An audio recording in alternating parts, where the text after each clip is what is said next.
Kamar yadda kuka sani abu ne wanda ya sha faruwa mutum yana da channel ɗinsa amma sai wayi gari yaga an sace masa wannan channel ɗin gashi kuma an zo an sauya bayananta an sauya maudu'in tashar kuma ta yi an goge wasu ayyuka da ya dora a wannan channel ɗin ta yadda ko da a ce ya samu nasarar dawo da wannan channel ɗin tasa to zai wayi gari kuma ya rasa wasu abubuwansa ko wasu ayyukansa da ya sha wahala wajen dora a wannan channel ɗin to abin tambayar a nan shine me yake janyo ita wannan matsalar kuma ta yaya ne ita wannan matsala take afkuwa to a wannan bidiyo insha Allah dan uwa zaka samu amsar wannan tambaya taka saboda haka ka biyo mu har ƙarshen wannan bidiyo.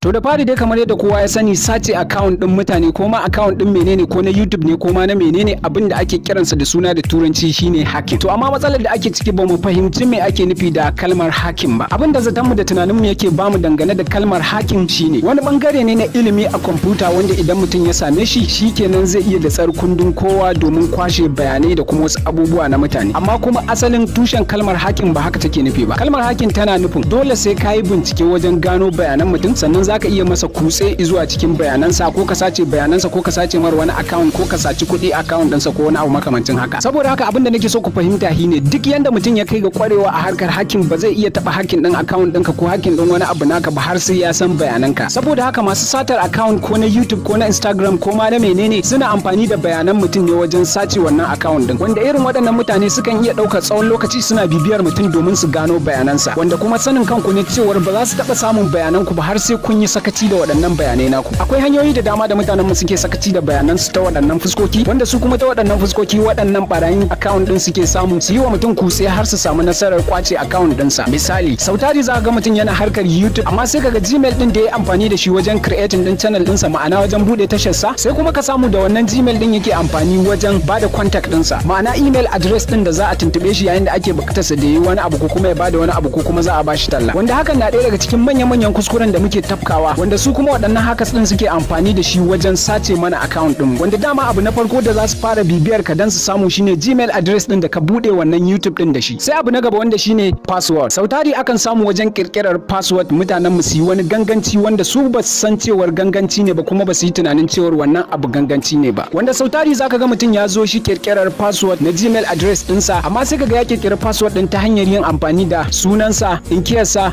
username ɗinsa na Facebook ko kuma sunan channel ɗinsa ko kuma lambar wayarsa wanda kai baka san cewar su masu bibiyar ka wajen sace maka account abubuwan da za su yi bincike a kansu ba kenan yayin da mutum yake gudanar da wasu harkokinsa na YouTube wani lokacin yakan iya bada lambar wayarsa yakan iya faɗan ainihin sunansa ko kuma ya faɗi inkiyarsa ko sunan garin su ko kuma wani username na Facebook ɗinsa ko Instagram ɗinsa ko kuma wani inkiya dai da yafi yin amfani da ita a cikin harkokinsa na yau da gobe waɗanda su haka sukan yi amfani da irin waɗannan saboda sun san cewar mutane da yawa sukan yi amfani da wani abu da suka fi so wajen kirkirar password wanda daga ƙarshe za su tara bayanai masu tarin yawa a kanka wanda finally za su je su yi ta gwadawa kuma daga ƙarshe sai kaga sun zo sun yi nasara sakamakon wannan sakaci da kake yi saboda haka duk lokacin da zaka kirkiri YouTube channel ko zaka bude channel ɗinka to ya zama na cewa password ɗin da kake amfani da shi ko yanzu ma idan ka san cewa password ɗin da kake amfani da shi ya shafi lambar wayarka ko ya shafi sunanka ko sunan channel ɗinka ko Facebook username ɗinka to kai gaggawa zuwa ka sauya domin akwai hackers waɗanda suke bibiyar mutum idan suka fahimci cewa yana amfani da irin waɗannan sunayen ko kuma lambar waya ko wani abu makamancin haka to sun san cewa zai iya sawa a channel ɗinsa saboda haka za su iya bibiyar sa su bi diddigin sa su gano bayanansa kuma su je su sace masa channel wanda daga karshe zai zo ya samu matsala haka zalika in dai ka san kana amfani da Gmail address ɗinka a matsayin contact address ɗin da kake bayarwa domin a bibiye ka to kai sauri ka sauya kuma ka daina bada wannan Gmail ɗin domin kuwa hakan zai iya sawa irin waɗannan hackers ɗin su bi diddigin ka su gano bayananka su sace maka channel saboda haka wannan ita ce hanya mai sauki da zaka bi wajen kare channel ɗinka daga barayin hackers waɗanda sai ka gama shan wahalar ka wajen gina channel ɗinka za su sace ta saboda haka idan wannan bidiyo ya burge ka to da Allah ka danna mana alamar like domin hakan yana taimakawa wajen yada bidiyon mu a YouTube haka zalika idan baka yi subscribe ba ko kuma kai sabo ne a wannan tasha to da Allah ka yi mana subscribe sannan ka taba ƙararrawar sanarwa domin sanar da kai a duk lokacin da muka shigo da wani sabon aiki